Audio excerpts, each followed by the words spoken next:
ಮಂಡ್ಯದಲ್ಲಿ ಎಗ್ಗಿಲ್ಲದೆ ನಡೀತಾ ಇದೆ ಅಕ್ರಮ ಕಲ್ಲು ಗಣಿಗಾರಿಕೆ. ಅಕ್ರಮ ಕಲ್ಲು ಕ್ವಾರಿ ಮೇಲೆ ಅಧಿಕಾರಿಗಳು ದಾಳಿಯನ್ನ ಮಾಡಿದ್ದಾರೆ. ಶ್ರೀರಂಗಪಟ್ಟಣ ತಾಲೂಕಿನ ಮುಂಡುಗದೊರೆ ಈ ಒಂದು ಗ್ರಾಮದಲ್ಲಿ ಕ್ವಾರಿ ಲೈಸೆನ್ಸ್ ಅನ್ನ ಪಡೆದುಕೊಳ್ಳದೆ ಅಕ್ರಮವಾಗಿ ಕ್ವಾರಿಯನ್ನ ನಡೆಸ್ತಾ ಇದ್ದಾರೆ ಮಾಲೀಕರು ಅನ್ನುವಂತಹ ಮಾಹಿತಿ ಸಿಗ್ತಾ ಇದೆ. ದಾಳಿಯ ಸಂದರ್ಭದಲ್ಲಿ ಕ್ವಾರಿ ಮಾಲೀಕರು ಮತ್ತು ಅವರ ಚೇಲಾಗಳಿಂದ ಅಡ್ಡಿ ಮಾಡುವಂತಹ ಕೆಲಸಗಳು ಕೂಡ ಆಗಿದೆ. ನಾವು ಮಾತ್ರ ಅಲ್ಲ, ಬೇರೆಯವರು ಕೂಡ ಮಾಡ್ತಾ ಇದ್ದಾರೆ. ಹಲವಾರು ಜನ ಕ್ವಾರಿಯನ್ನ ನಡೆಸ್ತಾ ಇದ್ದಾರೆ ಅಂತ ಹೇಳಿ ಗಲಾಟೆಯನ್ನ ಮಾಡಿದ್ದಾರೆ. ಈ ಸಂದರ್ಭದಲ್ಲಿ ಎಲ್ಲವನ್ನ ಕ್ಲೋಸ್ ಮಾಡಿಸೋದಕ್ಕೆ ಪಟ್ಟನ್ನ ಹಿಡಿದಿದ್ರು ಅನ್ನುವಂತಹ ಮಾಹಿತಿ ಸಿಗ್ತಾ ಇದೆ. ಸ್ಥಳದಲ್ಲಿ ಹೈ ಡ್ರಾಮವೇ ಕ್ರಿಯೇಟ್ ಆಗಿದೆ. ಕರ್ತವ್ಯಕ್ಕೆ ಅಡ್ಡಿಪಡಿಸಿದಂತಹ ಹಲವರು ನೆಲದ ಮೇಲೆ ಮಲಗಿ ಹೈ ಡ್ರಾಮವನ್ನೇ ಮಾಡಿದ್ದಾರೆ. ಗಲಾಟೆ ಮಾಡಿ ಕರ್ತವ್ಯಕ್ಕೆ ಅಡ್ಡಿಪಡಿಸಿದಂತಹ ಇಬ್ಬರನ್ನೂ ಕೂಡ ಪೊಲೀಸ್ನವರು ತಮ್ಮ ವಶಕ್ಕೆ ಪಡೆದುಕೊಂಡಿದ್ದಾರೆ. ಸ್ಥಳದಲ್ಲಿ ಇದ್ದಂತಹ 4-5 ಹಿಟಾಚಿ ಮತ್ತು ಜೆಸಿಬಿ ಯಂತ್ರಗಳನ್ನ ಸೀಜ್ ಮಾಡಲಾಗಿದೆ. ಅಕ್ರಮ ಕಲ್ಲು ಕ್ವಾರಿಗೆ ಬೀಗವನ್ನ ಹಾಕಿಸಿದ್ದಾರೆ ಅಧಿಕಾರಿಗಳು. ನಾವು ಒಪ್ಪಲ್ಲ. ನಿಲ್ಸ್ರೆ ಎಲ್ಲ ನಿಲ್ಬೇಕು. ಕೇಸ್ ಮಾಡಿದ್ರೆ ಯಾರು ಮಾಡ್ತಾರೆ ಎಲ್ಲಾರ ಮೇಲೂ ಕೇಸ್ ಆಗ್ಬೇಕು. ಗಾಡಿಗಳು ಎಲ್ಲ ಪ್ರತಿಯೊಂದು ಗಾಡಿನೂ ಹೋಗ್ಬೇಕು. ಎಲ್ಲಾರ ಮೇಲೂ ಗಾಡಿ ತೋರಿಸ್ಬಿಡ್ತೀವಿ ಸರ್. ರೋಡ್ ಅಲ್ಲಿ ಹೇಳ್ಬೇಡ ನೀನು. ಕೆಳಗಡೆ ಬರ್ಬೇಕು, ಮೇಲಿಂದ ಬರ್ಬೇಕು ಅಂತ ನೀನೇ ಕೇಳ್ತೀಯ.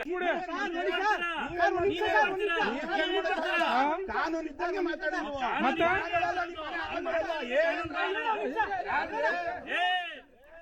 ಏನು ಇದೇ ವಿಚಾರಕ್ಕೆ ಸಂಬಂಧಪಟ್ಟಂತೆ ನಮ್ಮ ಜೊತೆ ದೂರವಾಣಿ ಸಂಪರ್ಕದಲ್ಲಿದ್ದಾರೆ ದೂರುದಾರರು ತೇಜಸ್ ಸರ್. ನಮಸ್ತೆ ಮೇಡಮ್. ನಮಸ್ತೆ ಮೇಡಮ್.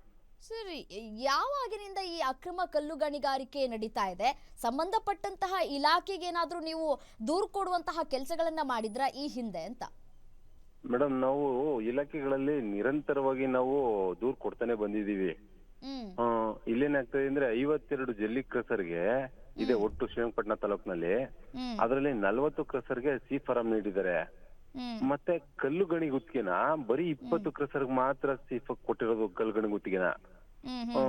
ಇನ್ ಉಳಿದಿದೆಲ್ಲ ಬೋಗಸ್ಗೆ ದಂಧೆ ಮಾಡ್ಕೊಂಡೆ ನಿಂತಿದ್ದಾರೆ ಮೇಡಮ್.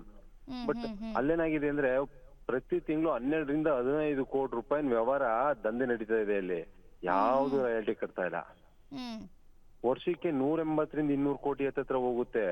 ಬಟ್ ಇದೆಲ್ಲದಕ್ಕೂ ಅಧಿಕಾರಿಗಳು ಮತ್ತೆ ಪ್ರಾಜೆಕ್ಟ್ ಪ್ರಭಾವಿಗಳು ನೇರ ಭಾಗಿದಾರಾಗಿದ್ದಾರೆ. ಹಾಗಾಗಿ ಇದಕ್ಕೆ ಬಹಳ ಅರಣ್ಯ ಪ್ರದೇಶ ಆಗ್ಲಿ, ಇದು ಗೋಮಾಳಗಳಲ್ಲಿ ಯಾವುದ್ರಲ್ಲೂ ಇದಿಲ್ಲ ಮೇಡಮ್. ಎಲ್ಲಾದ್ರಲ್ಲೂ ಸುಮ್ನೆ ಸಿಕ್ಕದಂಗ್ ಯಾರು ಬೇಕು ಅವ್ರು ಲೂಟಿ ಮಾಡ್ತಾ ಇರ್ಬೋದು ಮೇಡಮ್.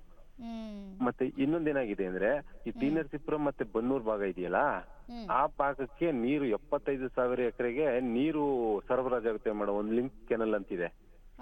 ಆ ಕೆನಲ್ ಅಕ್ಕಪಕ್ಕನೆ ಕೂಡ ಬಂದು ಗಣಿಗಾರಿಕೆ ಮಾಡ್ತಾ ಇದಾರೆ.